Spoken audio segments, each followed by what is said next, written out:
Hey everybody, this is Stuart with Wine on the Dime, and today I'm doing a viewer request. I have the 2020 Borsao Rosé. It's 100% Grenache. It is from the Campo de Borja DO in northeastern Spain. And I paid like $10.50 for this, so we'll go ahead and round up and say $11.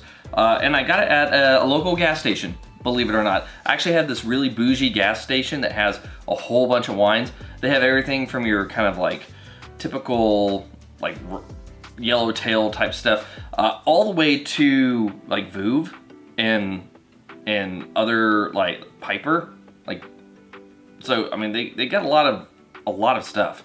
I didn't want to spend those prices, and someone requested this, so you're gonna get an $11 wine today. Anyway, let's take a look at it and see how it rates. All right, so starting off with the color, I'm gonna give you a pale pink orange, no artifacts, no cloudiness. And I'm saying pink orange because I can still detect a little bit of pink, but it's way more orange than it is pink orange on that note. All right, so on the nose, medium intensity on the nose. So the first thing I'm getting is like nectarine and red cherry. Those are like the two things that are standing out the most for me at the moment. There's like a really tart, but yet kind of weak strawberry note. A little bit of raspberry. I'm getting some lemon, and I'm getting a detectable note of alcohol. It's not overpowering, but it is there. This is 14% ABV. I forgot to mention that earlier. Anyway, with all that being said, how's it taste?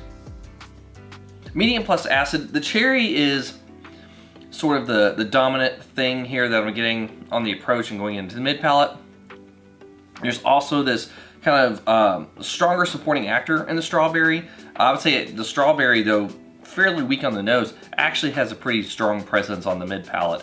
Same with the nectarine. They're pretty much tying for each other. The lemon kicks into the finish, and it's just, I mean, it's a little bit more of like a sour rosé than it is like something that's soft, supple. I mean, this is a rosé that, if you're not an acid fiend, it's gonna be hard to have a glass of it without something to cut it. On that note, I would highly recommend that you pair this one with food if you are that type of person. I think that this would be kind of good with maybe some seafood, maybe like some cheese, like charcuterie type of cheese. I don't know if I would put it with the meat though, because it has like your typical cold cut type stuff that you find, like sausages and other stuff, might overpower this. Maybe not prosciutto, but some of the like sausagey stuff would probably overpower this in the amount of fat and kind of rich flavor compared to this really acidic zing. They'd kind of cancel each other out in a way, and you're not gonna really get much of the wine, and the food will kind of just be there. And like, yeah, it'll be weird. Like I said, kind of some nice mellow-ish cheeses, so that way you still have the fat that plays off the acid, but the flavors aren't killing each other. And seafood, I think that'd work really well with it. Anyway, how does it rate?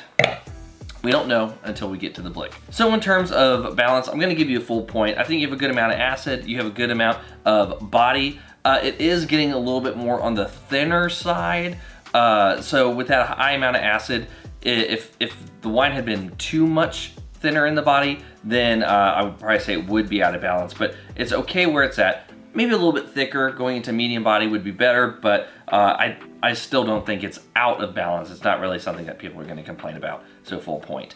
Length, I got a medium minus finish on this, so I'm gonna give you 1/4 point. Intensity, I have medium on the nose, medium plus on the palate. However, though, like I mentioned, it's more of like a sour, it's more of like a sour presence of the fruit on the palate.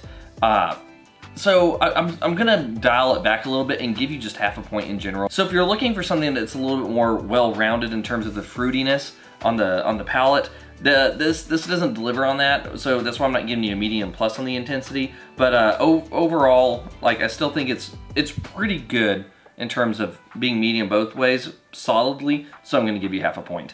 And in terms of complexity, I'm getting a little bit of stone fruit. I'm getting some citrus. I'm getting red fruits. So I'm gonna go ahead and give you 1/2 point. I'm not getting really any mallow type notes or any other winemaking techniques that kind of classify secondary, so I'm not gonna give you anything there. So in the end, based off the score, I'm gonna give you good. I do think that this is not a bad wine whatsoever for the price range. So if you're out and about at the store and then on chicken wine and you want another reasonably priced rosé alternative, I think this works pretty well. And also if you have any of those food options that I mentioned earlier, this would be a nice affordable wine to pair with it. Anyway, this has been Stuart with Wine on the Dime. If you liked today's video, please like, subscribe, and comment. Have you had the Borsao Rosé from Spain? I'd be interested to know if you have. Leave a comment below, and I'll see you all again soon with another review from Wine on the Dime.